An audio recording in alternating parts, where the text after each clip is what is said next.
Okay, this is only going to be maybe a few more videos in this series. This information is very important. It is the foundation for everything that I've been trying to share with you and everything that I've been trying to get you to see. We are going to move to 2 Corinthians and look at chapter 3 a little and some of chapter 4. 2 Corinthians chapter 3 and 4. We are looking right now at chapter 4, starting at verses 3 and 4. Now this is very important. It's going to pair directly with what we read in Luke chapter 4 with the words of Jesus Christ as he was quoting from the book of Isaiah.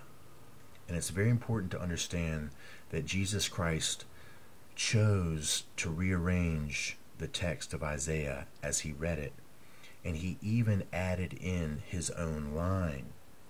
And then, of course, we know that he stopped and didn't read another line, and then he skipped to another line as the ending and refused to read any further.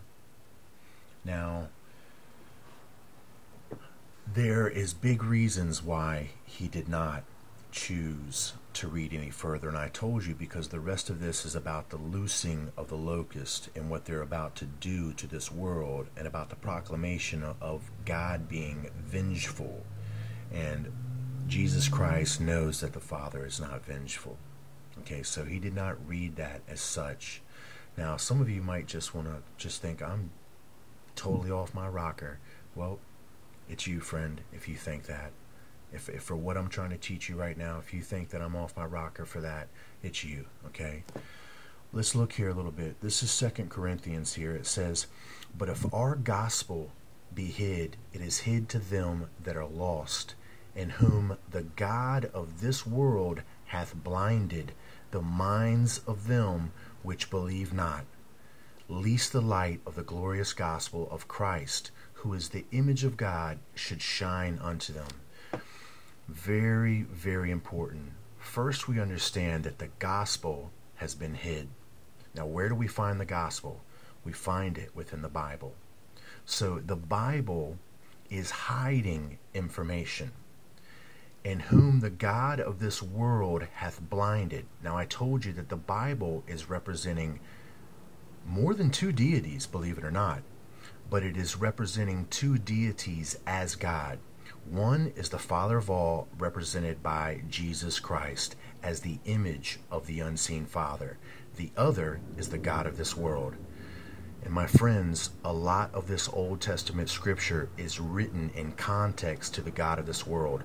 All that anger, wrath, and vengeance is in direct relationship to the God of this world. And that is why you see Jesus Christ himself choose not to read those words.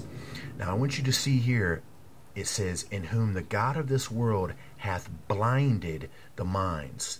Now, I've told you about the blinding of the eyes in relationship to the division of the mind.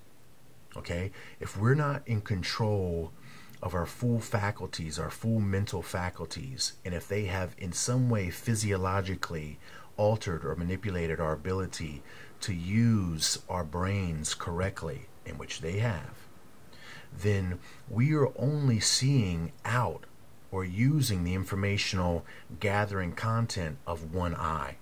And that eye is going to be the right eye. And Zechariah 11:17 says that eye's been darkened.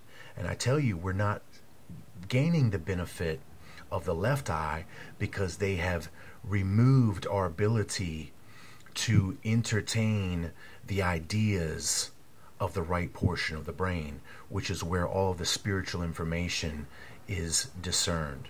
And of course, that they, by doing that, how they do that is they only promote the left brain ideologies, which are the material ideologies, and that's how they stop you in your tracks in using the right brain, the spiritual discernment, because the whole world is propagandized on material terms. So you're only stimulated in that way.